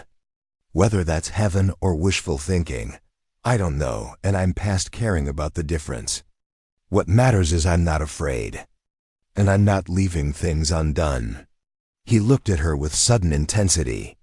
That's the gift, Catherine. Not the land or the house or the cattle. The gift is that when my time comes, I can go knowing I finished something important. I found you. I gave you what you were owed. I made one thing right that my blood made wrong. That's enough. That's more than enough. That night, Catherine couldn't sleep. She wrapped herself in a shawl and went out to the porch, sitting in the chair where Hayes used to sit before illness confined him to bed. The stars were brilliant overhead, the Milky Way a river of light cutting across the black. Somewhere an owl called, hunting the darkness. The wind carried the scent of sage and distance. She thought about standing on courthouse steps with broken shoes and no hope. She thought about Hayes's voice saying her mother's name, revealing connections she hadn't known existed. She thought about learning to ride, to work, to believe that good things could happen to people like her. She thought about the box of Daniel's belongings, now sitting on her dresser, tangible proof that she came from somewhere, that she belonged to a line of people stretching back before she was born and forward, beyond her death. The door creaked behind her. Catherine turned to find Hayes standing there, leaning heavily on his cane. wrapped in the quilt from his bed. "You should be resting," she said, starting to rise. "I've got eternity to rest," Hayes replied. He lowered himself slowly into the other chair. For a while they sat in silence, just breathing the night air and watching stars wheel overhead. "My father used to say," Hayes began quietly, "that a man's worth isn't measured in what he accumulates, but in what he leaves behind that makes the world less hard for someone else." He said that before he started drinking and forgot his own wisdom. But I will never forget it. He turned to look at Catherine, his face pale in the starlight. "I'm leaving behind this land, yes. But more than that, I'm leaving behind you. A woman who is broken and is now whole. A woman who was nameless and now has claim to a history. A woman who was sold and is now free. That's what I'm leaving behind. That's my measure." Catherine felt her throat tighten. "You gave me more than freedom. You gave me a reason to want it." "No," Hayes said gently. "That was always in you. I just gave you the space to remember it." They sat until the cold drove them inside. Two people bound not by blood alone, but by the deeper ties of rescue and purpose and mutual recognition of each other's worth. 3 days later, as October gave way to November and the first real cold settled into the valley, Hayes woke in the pre-dawn darkness and asked Catherine to open the window. She did, letting in the sharp, clean air that smelled of coming winter. "Can you see the hills?" he asked. "Yes," Catherine said, though in truth it was still too dark to see much beyond shadows. "Describe them to me." So Catherine described what she knew was there, even if she couldn't see it yet. The way the hills rolled away in gentle waves. The oak trees dark against lighter grass. The creek cutting silver through the valley. The limestone outcroppings that caught first light like old bones rising from earth. Hayes listened with his eyes closed, breathing slowly. "Margaret and I used to watch the sun come up from those hills," he said. "Used to ride out before dawn just to see it. Made us feel like we were witnessing something holy. Something bigger than ourselves, but made for us anyway." "It sounds beautiful," Catherine said. It was. Hayes opened his eyes and looked at her one last time. "Thank you, Catherine, for letting me finish what I needed to finish. For being the person I needed you to be. For making this last part mean something. Thank you for finding me," Catherine whispered. "For not giving up. For seeing me when everyone else just saw something to be discarded." Hayes smiled, the expression peaceful. "Could not see you. You were always there, waiting to be found. I just had to look." His breathing slowed. Catherine gripped his hand, feeling the cold already settling into his fingers. Outside, the first gray light of dawn began to touch the hills, painting them in shades of silver and violet. "The sun's coming up," Catherine said softly. "The hills are catching the light just like you said." "Good," Hayes breathed. "That's good." His hand relaxed in hers. His chest rose once more, then settled. The room filled with silence, not empty, but full. Full of everything that had passed between them in these few short weeks. Full of redemption and grace and the strange. Mathematics of inheritance that had nothing to do with money and everything to do with making right. What had been wrong for too long? Catherine sat holding his hand as the sun rose fully, flooding the room with gold. Outside, the land he'd given her stretched away in every direction, waiting. And though grief settled heavy in her chest, beneath it ran something else, gratitude, purpose, the unshakable knowledge that she'd been found. Claimed and given not just property but permission to be fully. Finally, herself, Nathaniel Hayes had finished his work. Now Catherine's was just beginning. They buried Nathaniel Hayes on a cold November afternoon under a sky the color of pewter. Samuel and 2 ranch hands from neighboring properties had dug the grave on the hillside next to Margaret's, exactly where Hayes had specified. The headstone was simple limestone, carved with just his name, the years of his life. And below that, he made one thing right. Catherine had chosen those words carefully. They said everything that mattered. Pastor Whitmore kept his promise and made the service brief. He spoke about Hayes's integrity, his devotion to Margaret, his final act of redemption in finding Catherine and giving her what his brother had denied her mother. He read from the same passage Margaret had marked in her Bible, the one about plans for hope and a future. His voice carried across the hill, mixing with the sound of wind through grass. Fewer than 20 people attended. Samuel and Clara stood on either side of Catherine like sentinels. Thomas Griffin came, as did Judge Morrison, both men having recognized in Hayes something worth honoring. A handful of townspeople appeared, the blacksmith, the general store owner, a few ranchers who'd respected Hayes even if they'd never been close. Notably absent were Polk and Wardell. Catherine felt only relief at their absence. When the service ended and the first shovel of earth fell onto the pine coffin, Catherine felt something crack open inside her chest. Not breaking, opening. Like a seed splitting to let new growth through. She'd known Hayes for only 6 weeks, but in that time he'd given her more than her own blood family ever had. He'd given her a name that meant something. He'd given her land to stand on. Most importantly, he'd given her proof that goodness existed in the world. That people could choose to make things right, even when it cost them everything. The mourners dispersed slowly, offering quiet condolences. Griffin lingered last, handing Catherine a leather document folder. "Everything's in here," he said. "The will's already been filed and approved by Judge Morrison. The property is officially yours as of this morning.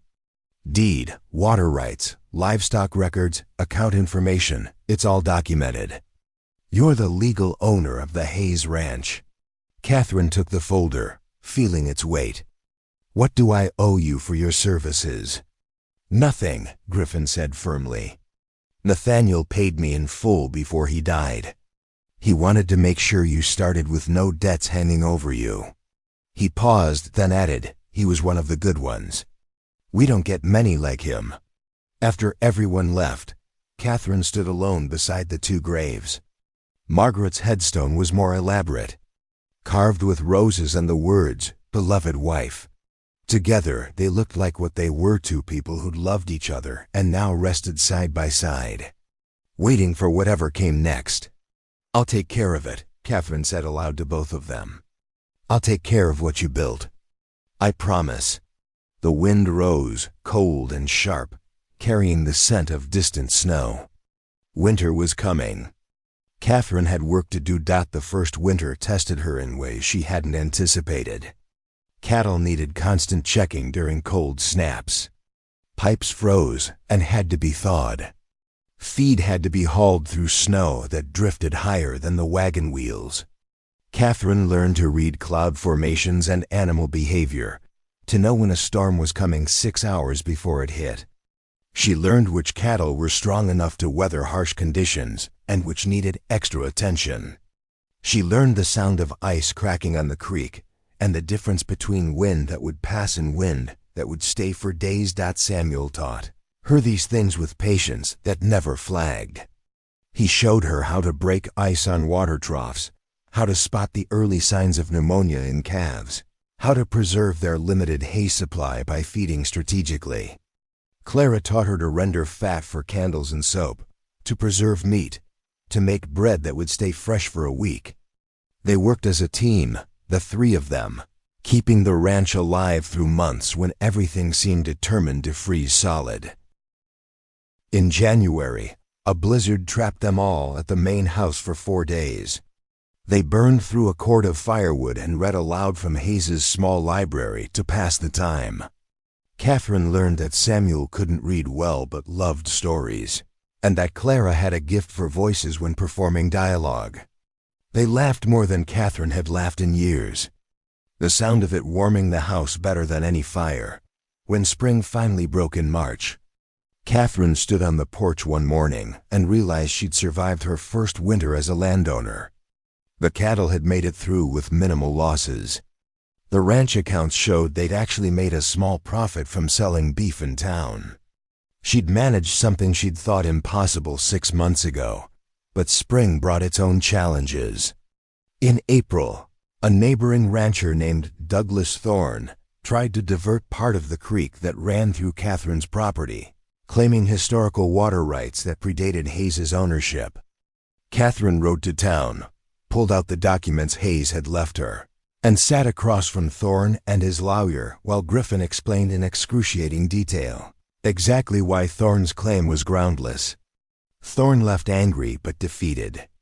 The creek kept flowing where it had always flowed. In May, a group of young ranch hands from 3 properties got drunk and decided to test whether a woman could really run a cattle operation. They cut Catherine's fence and scattered 40 head of cattle across 5 miles of open range. It took Catherine, Samuel, and 4 hired hands 2 full days to round them up. When they finally tracked down the culprits, Catherine rode to their employers' ranch and demanded compensation for the damage.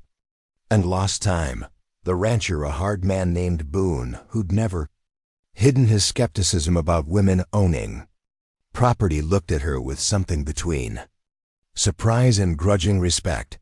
What would Hayes have asked for? He said finally.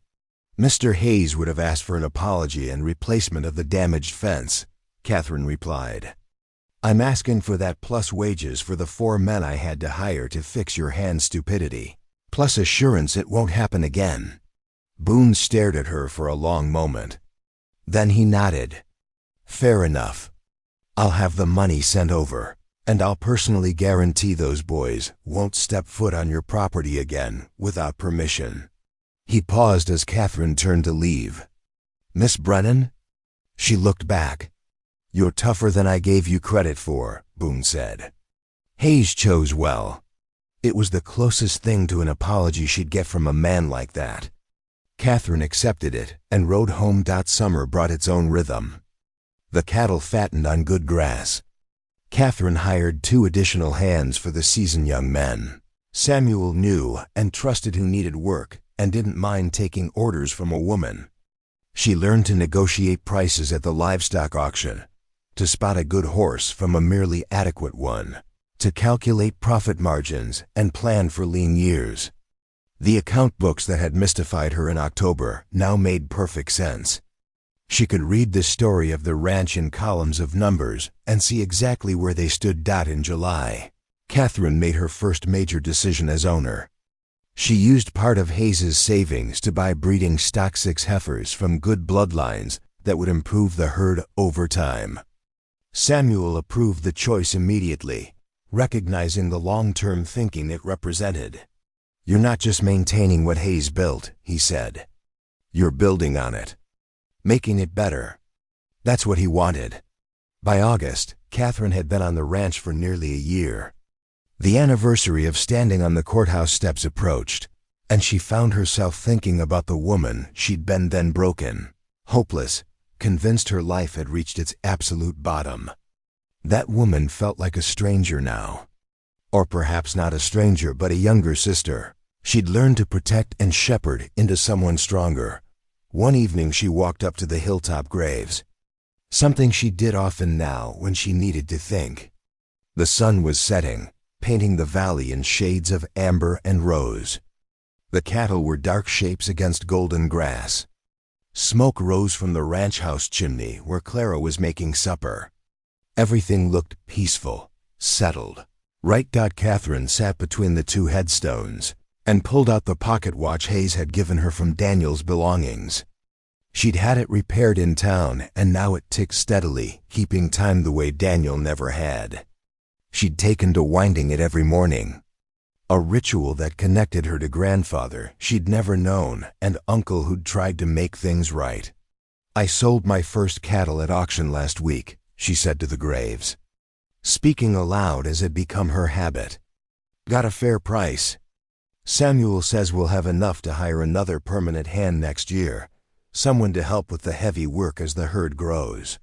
She paused, watching the sun touch the horizon. People in town still look at me sideways sometimes. But they look now, instead of looking through me. They see a rancher, not a woman who was sold on courthouse steps. That's your doing, both of you. You gave me a place to stand where people had to see me.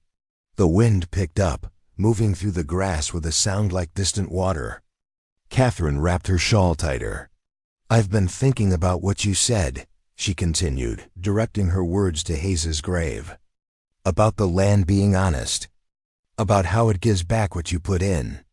You were right. It's hard work and some days I want to quit, want to sell everything and move somewhere easier. But then I remember this is mine. Not given by chance or luck or someone's pity, but given as payment for a debt that should have been paid generations ago. That means something. That makes the hard days worth it. She stood slowly, brushing grass from her skirt. I'm going to keep building this place. Going to make it something Daniel would have been proud of if he'd ever learned to care about anything beyond himself. Going to make it something you'd both recognize as worthy of the work you put into it. Catherine placed her hand on Hayes's headstone, feeling the sun-warmed limestone. Thank you, she said simply. For finding me. For fighting for me.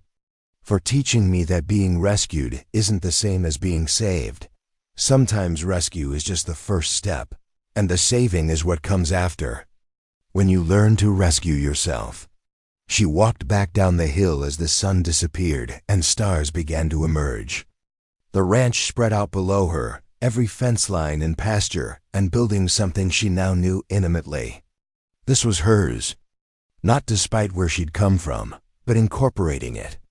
The courthouse steps were part of her story, but they weren't the whole story.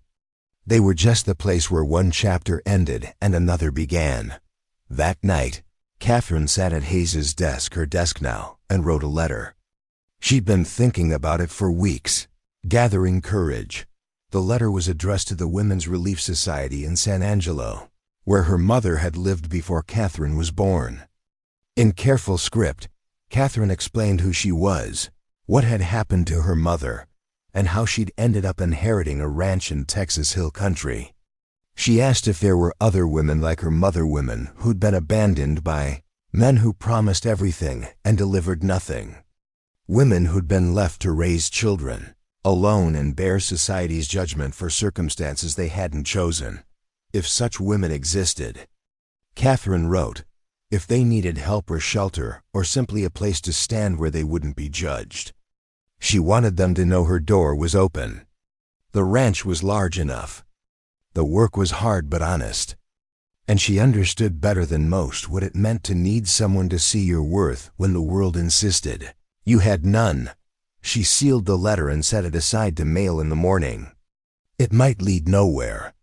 Or it might lead to something Hayes would have approved of, taking what she'd been given and using it to give others what they needed. Either way. It felt right. As September arrived, and the year came full circle. Catherine stood once more on the courthouse steps in Broken Creek, not as a woman being sold, but as a woman registering her brand with the county, the Hayes brand, which was now hers to use. The clerk processed her paperwork without comment, stamping official seals onto documents that declared her legal ownership of livestock, land, and water rights. She emerged into afternoon sunlight and found Samuel waiting with the wagon. As they drove out of town, Catherine looked back at the courthouse one last time. A year ago, she'd stood there in broken shoes with no hope. Now she wore good boots and carried herself like someone who owned not just land but her own destiny. Feels different, doesn't it? Samuel said quietly, following her gaze. Everything's different, Catherine replied. I'm different. Hayes knew you would be. That's why he fought so hard. He didn't just want to give you property.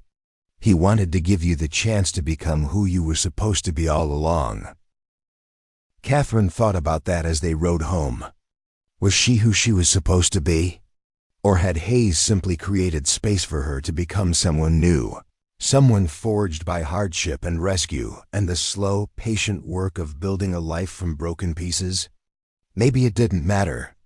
Maybe becoming who you were supposed to be and becoming someone new were the same thing. just viewed from different angles.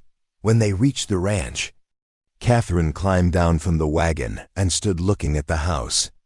The barn, the corrals, the land rolling away in every direction. The sun was lowering, painting everything gold. Cattle called to each other in the distance. The creek sang its endless song over stones that had been there long before her and would remain long after. This was home. Not the place she'd been born, not the place she'd been raised, but the place she'd been found and given room to grow into herself. The place that demanded everything from her and gave back exactly what she put in, no more and no less. Just as Hayes had promised, she thought about his words on that first wagon ride from town. Sometimes, after generations of wrong, somebody tries to make it right.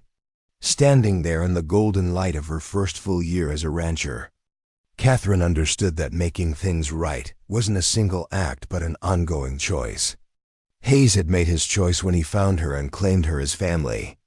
She made her choice every morning when she woke and decided to keep building, keep working, keep honoring what he'd given her by making it count for something. The courthouse steps had been her beginning. But this land, this life, this hard-won freedom, this was her becoming. And somewhere in the space between who she'd been and who she was becoming, Catherine Brennan found what Hayes had promised from the start. Not just an inheritance of land and cattle and water rights, but an inheritance of hope. The kind of hope that survives winter and drought and the doubts of small-minded men. The kind of hope that looks at broken things and sees what they might become if given room to grow. She was Hayes's heir. But more than that, she was her own woman now. Standing on her own land, under her own sky, building her own future. And it was enough. More than enough. It was everything. Up next, you've got two more standout stories right on your screen. If this one hits the mark, you won't want to pass these up. Just click and check them out. And don't forget to subscribe and turn on the notification bell so you don't miss any upload from us.